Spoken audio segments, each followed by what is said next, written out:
भी में, मार्ग में, लक्ष्य भी में। कहीं जदि आपण स्त्री को चाहे श्रृंखला देकी भी रखि थाओ, दुनिया रे को कोण रे रखि थाओ, स्वर्ग मत पाताल आपण स्त्री आसीबो। कहीं जदि आपण प्रेमिका को गर्लफ्रेंड को उसमोहन कर नहीं जाइए, से जौड़े थे भी से ठीक रास्ता को आसो। जदि आपण पुत्र संतान बाहर को चली जाए आसुनी, से भी आसो, ये मो ग्यारंटी दूची। ताको लुहार शिंकुल लगे भी से आसो। हेलो दर्शक बंधु नमस्कार, टेच मिस्टर तांती चैनल को आपको स्वागत करुच्ची। जदि आपण परिवार कहीं जड़े सदस्य घर रागरे बाहर को चली जाइए, किंबा आपणकर पुत्र हो किंबा आपणकर स्त्री हो बा भार्या हो, यदि आपण को सहित कली झगड़ा है चली जाइए, ताहले आपण माने ताकू किपरि आनिबे। दर्शक बंधु आज जो ये वीडियोटी मु देवी ये परीक्षित विद्या। दर्शक बंधु आपण माने परीक्षा करिवे,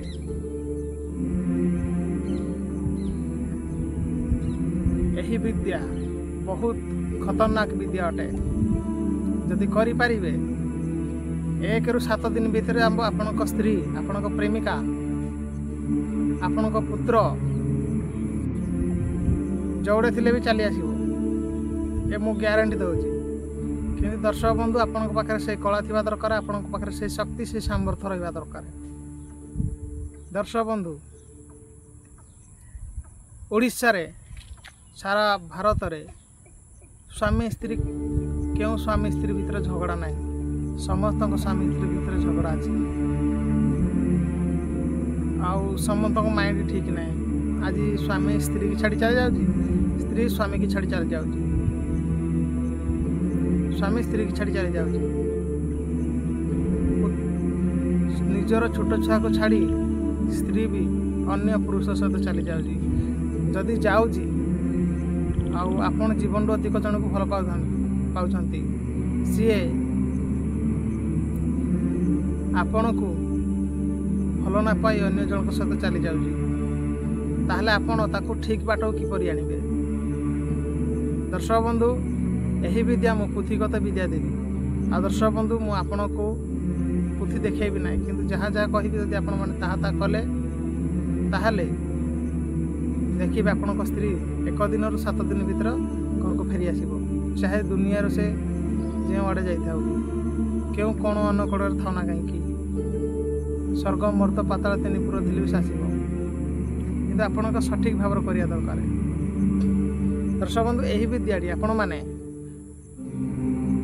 शमशान करेंगे, नहले नदी तट पाखे करेंगे, नहले आपण कौट करेंगे जंगल करेंगे, बुझिले तो। आपण मान जदि कहे घरे हम कि नहीं करूँ, घरे यहाँ हेनी, हम केवल देवी पीठरे हम, बुझिले ना ना। तो से विद्याटी कौन मुझे देखा आपन कहूँ। दर्शक बंधु प्रथमे मु आपण को मंत्रटी कहीदे। मंत्र कौन? मंत्र हेउची लिखि रखत खातारे, ओम ह्रीं क्लीं ह्रीं मोहिनी अमुक आकर्षण फट स्वाहा।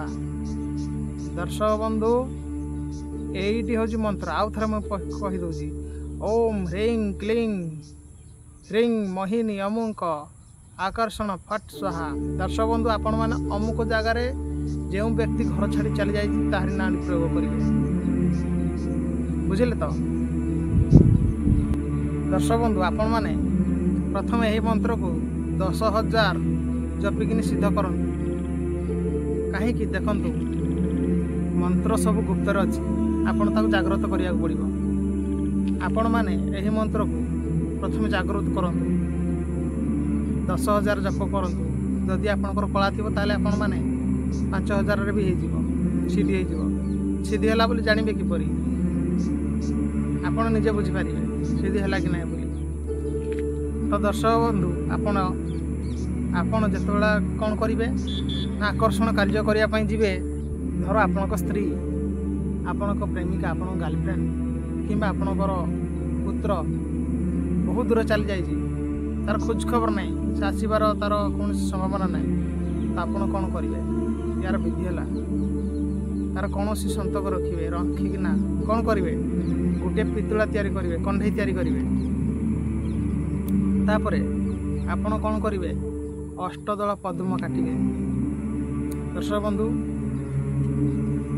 ଏହି ବିଦ୍ୟା କ'ଣ ସମସ୍ତଙ୍କୁ ଆପଣ ଯଦି ଶିଖିଥିବେ ଅଷ୍ଟଦଳ ପଦ୍ମ କାଟିବେ, କୁଠରୀ କାଟିବେ। ଅଷ୍ଟଦଳ କୁଠରୀ କାଟି ଆପଣମାନେ ଅଷ୍ଟ ମାତୃକାକୁ ପୂଜା କରିବେ। ଅଷ୍ଟଦଳ କାଟି ସାରିଲେ ମଝିରେ ଥିବେ କ'ଣ? ସେଇ ଆପଣଙ୍କର ଯେଉଁ ବ୍ୟକ୍ତିଟି ଚାଲିଯାଇଛି ସେଇଠି ରଖିବେ, ବୁଝିଲେ ନା ନାହିଁ? ଆପଣଙ୍କର ପିତୁଳା କରିବା ପୂର୍ବରୁ ଯଦି ଆପଣଙ୍କର ସ୍ତ୍ରୀ ପ୍ରେମିକା ଚାଲିଯାଇଛି ତାହେଲେ ଆପଣଙ୍କର ଦେଖନ୍ତୁ ଏଇ ହେଉଛି ଅନାମିକା ଆଙ୍ଗୁଠିରୁ ଛୁଞ୍ଚିଟେ ମାରିବେ, ଡାଫଣରେ ଗୋଟେ ମାରିଦେବେ, ବ୍ଲଡ଼ ବାହାରି ପଡ଼ିବ। ବ୍ଲଡ଼ ବାହାରି ସାରିଲା ପରେ ସେ ପିତୁଳାରେ ଆପଣମାନେ ଗୋଟେ କଣ୍ଢେଇ ତିଆରି କରିବେ। ନିର୍ମାଣ କରିସାରିଲେ ଅଷ୍ଟଦଳ ପଦ୍ମ କାଟିବେ ହେଲା। କାଟି ସାରିଲା ପରେ ଏସବୁ ଗୁରୁ ବିଦ୍ୟା ଆପଣଙ୍କୁ ମୁଁ ମୋବାଇଲରେ ସବୁ ଦେଖାଇ ପାରିବିନି, ମୁଁ ଦେଖେଇବି ସମୟ ଆସିଲେ ହେଲା। ମୋର ଅଧିକ ଯଦି ସବସ୍କ୍ରାଇବର ହେଇଯିବ ତାହେଲେ ମୁଁ ନିଶ୍ଚୟ ଦେଖେଇବି, ଦେଖେଇ କେମିତି କରନ୍ତି ବି ଦେଖେଇଦେବି।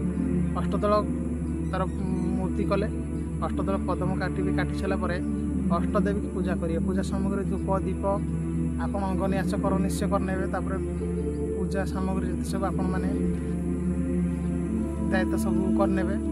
ଅଷ୍ଟଦେବୀ ଅଷ୍ଟମାତୃକାକୁ ଆପଣ ପୂଜା ଦେବେ ହେଲା। ମଝିରେ ସେ ପିତୁଳାଟାକୁ କେମିତି ରଖିବେ? ଆପଣମାନେ ସେ ପିତୁଳା ଉପରେ ଫୁଲ ଚଢ଼େଇବେ, ଗନ୍ଧ ଅଷ୍ଟଗନ୍ଧ ଚଢ଼େଇବେ, ଧୂପ ଦୀପ ଗନ୍ଧ ପୁଷ୍ପ ସବୁ ଦେବେ। ଦେଇସାରିଲା ପରେ ଆପଣମାନେ ତାକୁ ସ୍ମରଣ କରିବେ। କରିସାରିଲା ପରେ ଦେଖନ୍ତୁ ଅଷ୍ଟମାତୃକାକୁ ଆପଣଙ୍କୁ ପୂଜା କରିବାକୁ ପଡ଼ିବ। ପ୍ରଥମେ ହେଉଛି ମୋହିନୀ, ପ୍ରଥମେ ମୋହିନୀ ଦେବୀକି ପୂଜା ଦେବେ, ବୁଝିଲେ? ନହେଲେ ଆପଣମାନେ କାଳୀକି ଦେବେ। ପ୍ରଥମେ କାଳୀ ନହେଲେ ମୋହିନୀ ଦେବୀକି ଦେବେ, ଆପଣ ମୋହିନୀ ଦେବୀ ଦେବେ। ତାପରେ କୁମ୍ଭିନୀ, ତାପରେ ସ୍ତମ୍ଭିନୀ, ବଶଙ୍କରୀ, କୁଳେଶୀ, ବିଶ୍ୱବାସିନୀ, ଆକର୍ଷଣୀ ଓ କ୍ଲିନା। ଏହି ଅଷ୍ଟ ମାତୃକାକୁ ଦେଇ ସାରିଲା ପରେ ଆପଣମାନେ କାଳୀକି ଦେବେ, ପୂଜା ଥୋଇବେ। ପୂଜା ଦେଇ ଶୋଇ ସାରିଲା ପରେ ସେଇ ଯେଉଁ ପିତୁଳାଟିକି ଆପଣ ଆଣିବେ ହାରି। ଆପଣମାନେ କ'ଣ କରିବେ? ପୂଜା ଦେଇ ସାରିଲା ପରେ ଆପଣ କ'ଣ କରିବେ? ସେ ପିତୁଳା ଉପରେ ସାରାପ ଦେବେ, ମଦ ଆଉ ଯଦି ହେବ ଆପଣମାନେ ବି ନିଜର ଅନାମିକାର ଖୁଣ୍ଡି ଦେଇପାରିବେ। ଦେଇକିରି ତାକୁ ନୀଳବର୍ଣ୍ଣ କପଡ଼ାରେ ଗୁଡ଼େଇ ଦେବେ। ଗୁଡ଼େଇ ଦେଇକିରି ସେ ମଶାଣିରେ ପୋତିଦେବେ କିମ୍ବା ସେଇଠି ପୋତିଦେବେ। ସେ ଅଷ୍ଟଦଳ ପଦ୍ମ ଯୋଡ଼ କଟା ଦେବେ, ଭିତରେ ପୋତିଦେବେ, ବୁଝିଲେ ତ? ଦର୍ଶକ ବନ୍ଧୁ, ଅଷ୍ଟଦଳ ଯେଉଁ ପଦ୍ମ ହେଇ ଭିତରେ ପୋତିଦେବେ। ପୋତି ଦେଇକିନା କାହାକୁ ଜଣାଇବେନି। ତାପରେ ଆପଣ ଚାଲି ଆସିବେ, ଘୋଡ଼େଇକି ମାଟି ପଳାଇ ଆସିବେ। ପୁଣି ତା ଦିନ ଯିବେ, ଧୂପ ଦୀପ ନୈବେଦ୍ୟ ଫୁଲ ପୁଷ୍ପ ଧରିକି ଯିବେ। ଯେଉଁଠାରେ ଆପଣ ପୋତିଥିବେ ତାକୁ ପୁଣି ସନ୍ଧ୍ୟା ଦେବେ। ଏହି ମନ୍ତ୍ର ଯେଉଁ ମନ୍ତ୍ର ମୁଁ ଦେଇଛି ସେ ମନ୍ତ୍ର ଜପିକି ତାକୁ ଆକର୍ଷଣ କରିବେ। କିନ୍ତୁ ପୂଜା ସମୟରେ ବି 108 ଥର ତାକୁ ଅଭିମନ୍ତ୍ର କରିବେ। ସେ ପିତୁଳାଟାକୁ ଦେଖିବେ ଆପଣଙ୍କ ସ୍ତ୍ରୀ, ପିଲା ଛୁଆ, ସ୍ୱାମୀ ଯେଉଁଠି ବି ଥାଉ। ଦର୍ଶକ ବନ୍ଧୁ, ଏ ଗ୍ୟାରେଣ୍ଟି। ଦର୍ଶକ ବନ୍ଧୁ, ଘିଞ୍ଚି ହେଇକି ଆସିବ। ଘର ଭିତରେ ତାକୁ ଲକ୍ ସିଙ୍କୁଡ଼ି ଦେଇଥିଲେ ବି ସେ ଆସିବ। କିନ୍ତୁ ଦର୍ଶକ ବନ୍ଧୁ, ମୁଁ ଏତେ କଷ୍ଟରେ ଭିଡ଼ିଓ ବନଉଛି, ଆପଣମାନେ ନିଶ୍ଚୟ ସବସ୍କ୍ରାଇବ୍ କରିବେ। ଦର୍ଶକ ବନ୍ଧୁ, ଭିଡ଼ିଓଟି ଭଲ ଲାଗିଲେ ନିଶ୍ଚୟ ସବସ୍କ୍ରାଇବ୍ କରିବେ। ଇଏ ହେଉଛି ମା ମଙ୍ଗଳା ଚ୍ୟାନେଲ୍। ଆପଣମାନଙ୍କୁ ଏତିକି ଅନୁରୋଧ, ସବସ୍କ୍ରାଇବ୍ କରିଦେବେ ଆଉ ଏଇ ଚ୍ୟାନେଲ୍ଟିକି ଆଗକୁ ନିଅନ୍ତୁ। ଦର୍ଶକ ବନ୍ଧୁ, ଏଇ ଚ୍ୟାନେଲ୍ରେ ମୁଁ ପୁରା ସତ ବିଦ୍ୟା ସବୁ ଯାହା ସବୁ ଗୁପ୍ତ ପ୍ରାଚୀନ କାଳର କେଉଁଝରରେ ଅଛି ସେ ବିଦ୍ୟା ତାକୁ ଆପଣଙ୍କୁ ମୁଁ କହୁଛି ଗୁଟି ଗୁଟିକିନା। ଦର୍ଶକ ବନ୍ଧୁ, ଆମର କେଉଁଝରରୁ ଯେତେଟା ବି ତାନ୍ତ୍ରିକ ଚ୍ୟାନେଲ୍ ସବୁ ଭଲ ଚ୍ୟାନେଲ୍ କରିଛନ୍ତି, ତାଙ୍କର ସଠିକ୍ ମନ୍ତ୍ର ଦିଅନ୍ତି, ସେ କିଛି ଖରାପ ଦିଅନ୍ତିନି। ଦର୍ଶକ ବନ୍ଧୁ, ଆଉ ମୁଁ ଗୁରୁଜନମାନଙ୍କୁ ବି କ୍ଷମା ମାଗୁଛି ଯଦି କିଛି ଭୁଲ ଥିବେ, କଥାର ଯଦି ପଦର ମିଷ୍ଟେକ୍ ଏପଟ ସେପଟ ହେଇଥିବ ତାର କ୍ଷମା କରିବେ। ଆଜି ପାଇଁ ଦର୍ଶକ ବନ୍ଧୁ ଭିଡ଼ିଓଟି ଏତିକି ରହିଲି।